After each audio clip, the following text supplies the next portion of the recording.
In the deepest recesses of night, under a shrouded crescent moon barely shedding its silver light, a winding road cut through an expanse of forgotten wilderness. Here, miles away from the nearest whisper of civilization, an old car coughed its last breath of life and rolled to a ghostly stop. Within this ill-fated vehicle were Sam and Rachel, two souls whose love for the off-the-beaten-path adventures had, at this fateful hour, led them astray. As the engine died with a pitiful wheeze, the deep darkness of the surrounding woods seemed to lean closer, as if curious about the new trembling hearts in its midst. Sam flicked the headlights, hoping against hope for a miraculous resurrection of their only source of protection against the night. But the lights flickered, dimmed, and surrendered to the dark. They were alone, utterly alone. "Guess we're really stuck, huh?" Rachel tried to laugh it off, masking the tremor in her voice with a shaky smile. Sam, ever the realist, grabbed a flashlight and stepped out into the night. The air was thick with a mist that seemed to slither around their ankles, cold and alive. The beam from the flashlight cut a swath through the darkness, revealing nothing but endless rows of gnarled trees watching silently. "Let's stay in the car until morning," Sam suggested, his voice barely a whisper, as if afraid to disturb the hushed world outside. But Rachel, restless and unnerved, insisted on trying to find a signal on her phone. "Just a little bit up that hill, I might catch something," she said, pointing towards a shadowy mound not far from the road. With reluctance, Sam agreed, and together they ventured up the hill, the ground squelching unpleasantly under their boots. The trees seemed to close in around them, their branches whispering secrets in a language that seemed too ancient for human understanding. As they climbed higher, a subtle change in the air made them pause. It was colder, unnaturally so, and the silence was oppressive, as if they had stepped into another world. Suddenly, Rachel's foot caught on something, and she tumbled forward with a cry, her phone escaping into the dark. The flashlight spun out of Sam's hand, casting wild shadows as it rolled, and then it went out. In the pitch black, their breaths came out in panic puffs. They could see nothing, not even their hands before their faces.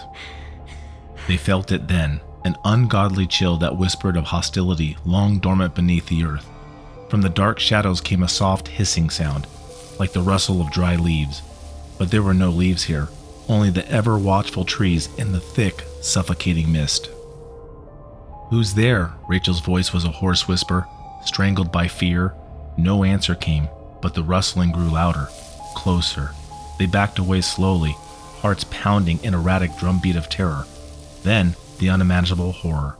A figure shrouded in the mists, its eyes glowing faintly red, watching, always watching. Sam grabbed Rachel's arm, and they ran. They stumbled down the hill, the figure gliding silently after them, its form barely detectable, but its presence overwhelmingly oppressive. They didn't dare look back as they reached the car, slamming the doors and locking them with shaking hands. Breaths coming in ragged gasps. They huddled together, watching as the figure stopped just short of the moonlight's reach in front of the car. It stood there, watching, waiting. Hours crawled by, each tick of the clock a thunderous roar in the suffocating silence of the car.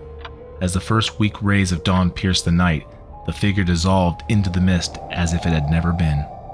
Sam and Rachel drove away as soon as the car sputtered to life. The memory of those glowing red eyes burned into their minds. They didn't speak much of that night, each privately harboring the fear that somewhere, beneath the ancient trees in the suffocating mist, eyes watched and waited, red as blood and just as hungry. And somewhere, on a forgotten stretch of road, the mist waited for the next lost traveler to stray into its malicious embrace.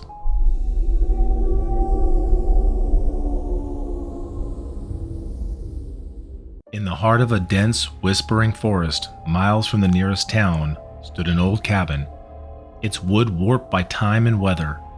This is where our grim tale unfolds, about two friends, Billy and Joey, who thought a weekend away from the hustle of city life would do them good. Little did they know, the woods held secrets darker than the shadows that danced between the old, weathered trees. It was a cold, foggy evening when they arrived. The cabin, abandoned for years, creaked and moaned as if protesting their intrusion. As they settled in, the wind seemed to carry faint, indistinct whispers, but they shrugged it off, blaming the eerie noises on their overactive imaginations. The first night, As the mist clung to the windows like a shroud, Billy woke to a strange tapping sound. Peering through the foggy glass, he saw nothing but the dense thicket of trees swaying in the wind. Returning to bed, he told himself it was just a branch, just the wind. But inside, fear gnawed at him, a primal, icy fear.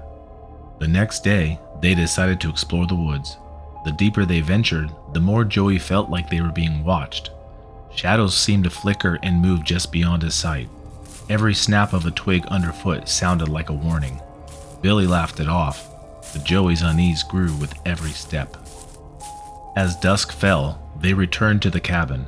The door, which they remembered closing, was eerily ajar. Inside, their belongings were scattered, as if someone, or something, had been searching through them. Billy's laugh no longer came easily. A nervous edge tinged his voice as he tried to reassure Joey that it was probably just an animal. That night, the terror escalated. A loud crash jolted them awake. Frozen in fear, they listened as heavy, deliberate footsteps paced back and forth outside their bedroom. The old floorboards groaned under the weight of something sinister. Whispers filled the air, an unintelligible muttering that seemed to seep through the very walls of the cabin. Joey whispered, "Someone's out there." Billy, pale-faced, nodded, his usual bravado gone. They decided they had to leave, but when they tried to open the door, it wouldn't budge. It was as if the cabin itself was trapping them inside. Frantic, they searched for another way out, but the windows were sealed tight, and an unnatural darkness seemed to press against the glass, smothering any hopes of escape. Suddenly, the footsteps stopped. Silence, a thick, suffocating silence fell over the cabin. Then, the bedroom door slowly creaked open. In the doorway stood a figure, shrouded in darkness, its features obscured. Only its eyes were visible, gleaming with a creepy light. "Why do you disturb my woods?" A voice hissed, a sound like leaves rustling in a dead wind. Panicked, Billy grabbed a lamp and hurled it at the figure, but it passed right through, shattering against the wall. The figure advanced, and the air grew colder, the shadows in the corners of the room deepening, twisting into shapes of dread. Joey's voice trembled as he stammered a plea. "Please, we didn't know. We'll leave and never come back." The figure paused, its head tilting as if considering Joey's words. Then, with a snarl, it vanished, leaving behind a gust of wind that blew the door open with a force that shook the cabin. Wasting no time, Billy and Joey sprinted from the cabin, not stopping until they reached their car. As they drove away, the cabin receded into the darkness of the woods, swallowed up as if it had never existed. They never spoke of that night again, but the memory lingered, a nightmare that occasionally whispered to them from the shadows, reminding them of the terror that lurks in forgotten places.